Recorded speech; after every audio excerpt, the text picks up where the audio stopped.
The courthouse air hung heavy, thick with the scent of stale anticipation, as if it already knew that something was about to die here today. I sat in silence, my gaze fixed on her across the room. Madison, my ex-wife.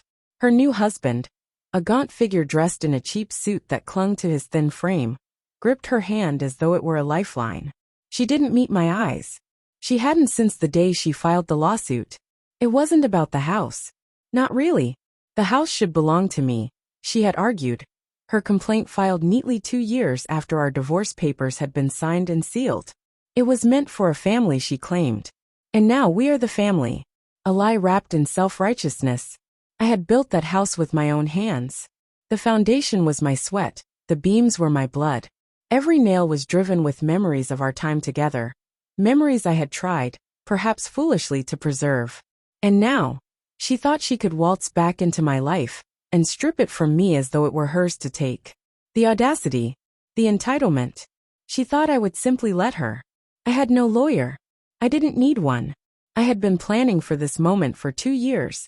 Ever since the day she walked out. The betrayal had been quieter than the affair, but it was no less lethal. I had come home early from a work trip one afternoon, a feeling of unease crawling under my skin. The house smelled different.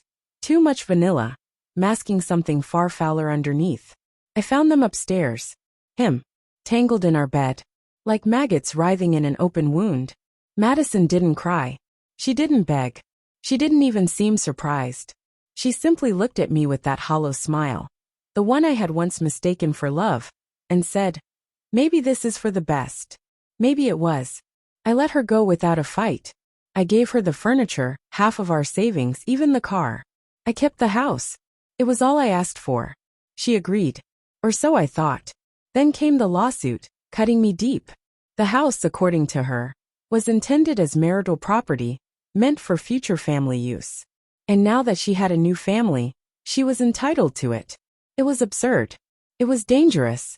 But absurdities could be dressed up in enough legal jargon to pass as truth in a court of law.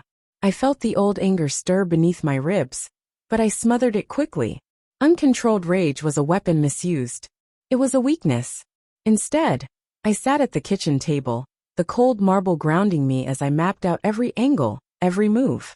I pulled old contracts, emails, mortgage documents, every signature, every time stamp, and cataloged the timeline of our separation, the settlement terms, the deeds filed with the county clerk. I didn't eat much. I barely slept. But each day my strategy grew sharper, clearer. I wasn't just going to defend myself. I was going to bury her. I started with surveillance. Quietly, legally. Public records revealed that Madison and her new husband had filed for bankruptcy just months ago. Desperation, I realized, was driving the lawsuit.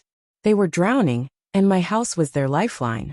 If they won, it would pull them out of the wreckage. But I wasn't about to let that happen.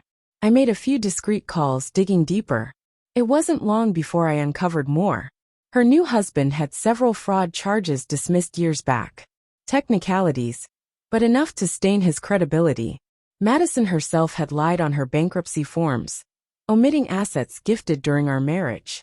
Small lies, perhaps, but fatal when dragged into the light. I gathered it all, not just to defend myself, but to tear her apart, to unravel her completely. And now here we sat, in the stale courtroom, the clock ticking toward judgment. Madison's lawyer, a cheap, hungry man whose sweat was as thick as his desperation, strutted through his opening statement. He painted Madison as a victim, abandoned by her first husband, struggling to build a new life.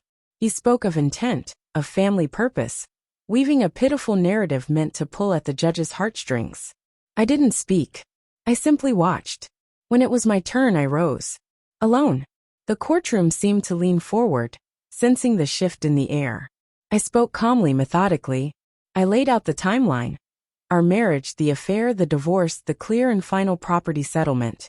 I pointed to the deed, the mortgage, the payments I had made long before her new marriage.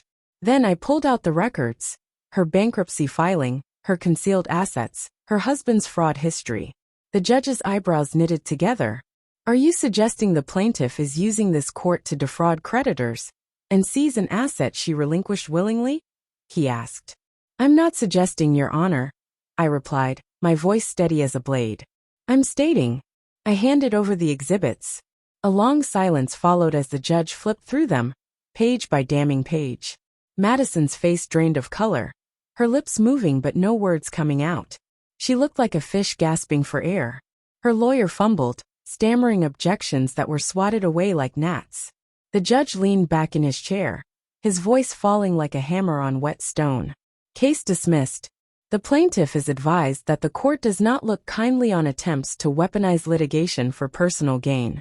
You are further ordered to pay the defendant's court costs and legal fees. A murmur rippled through the courtroom.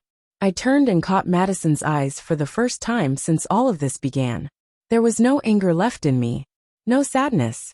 Only the cold satisfaction of watching someone who had tried to burn my world now stand amidst the ashes of her own making. She tried to mouth something, an apology perhaps or a plea, but I didn't care to know. I walked past her without a word, the weight of victory settling over me like armor. Outside, the sky was heavy with rain, gray and oppressive. The first drops began to fall as I stepped into the street, washing the courthouse smell from my skin. I pulled my coat tighter around me and made my way to my car, leaving the wreckage behind. Not once did I look back. I never would.